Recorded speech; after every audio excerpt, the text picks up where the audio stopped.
एसएनएन news. आइए नजर डालते हैं अब तक की हेडलाइंस पर। अस्सलाम वालेकुम। आवाज़ और तस्वीर की दुनिया में एसएनएन न्यूज़ के साथ मैं हूं सवेरा शाहिद।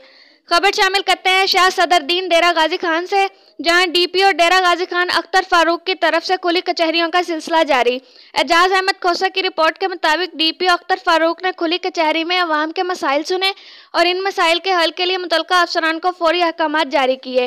डीपीओ अख्तर फारूक का कहना है कि अवाम की जान और माल का तहफ़्फ़ुज़ और इंसाफ की फराहमी को यकीनी बनाने के लिए हर मुमकिन इक़दामात किए जा रहे हैं। आम आदमी की दहलीज पर इंसाफ पहुंचाने के लिए तमाम तर वसाइल बरोए कार लाए जाएंगे। मुतल्लिका थानों के एसएचओज़ और तफ्तीशी अफसरान ज़ेरे अल्तबाब मुकदमात को फौरी तौर पर हल करें।